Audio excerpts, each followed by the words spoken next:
Coach, going into this later part of the season, what are you looking for in your athletes?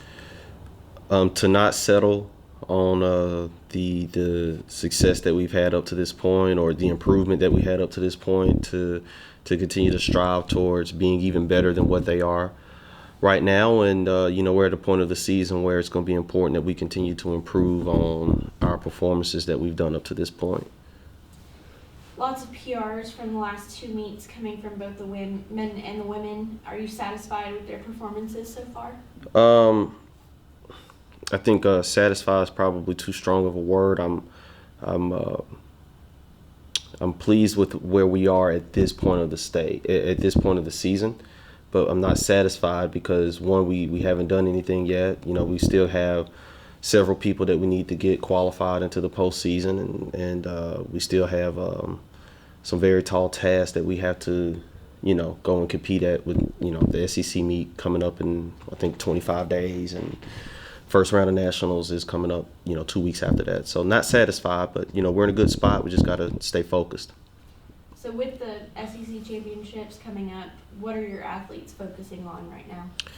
Right now, this week, they're focusing on finals and trying not to stress out too much this week. But, we'll get through our finals this week, and the early part of next week, we'll get our seniors graduated and walking across the stage. I know that's going to be a really exciting time for those individuals as well as their families. So we're looking forward to that.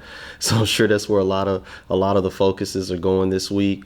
But once we get through this week and get everybody rehabbed and back healthy, we'll get back after it next week and set our sights on, one, finishing the regular season strong, and having the opportunity to do that here is really exciting for the entire program. And then the next thing is setting our sights and our focuses on the postseason stuff. So what can fans expect from this home meet, and who should they be keeping an eye out for? Same thing I said last time, keep an eye out for everybody. If they're healthy enough, they're going to be competing.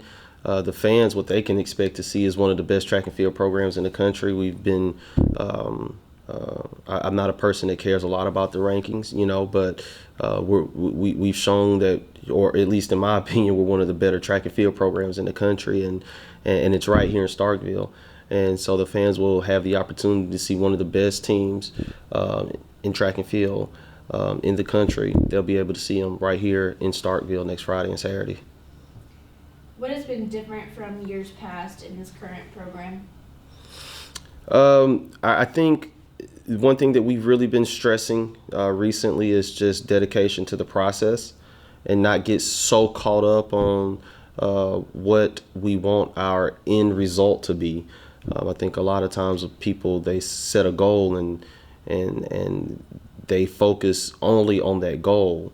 Well, we've been focusing on the process of achieving that goal, and I think that's one thing that's really changed this year, is everybody's being really committed to the process and not so much the end result or the product. So I think that's been really beneficial to our program this season, and I think that's something that we're going to keep in our program moving forward.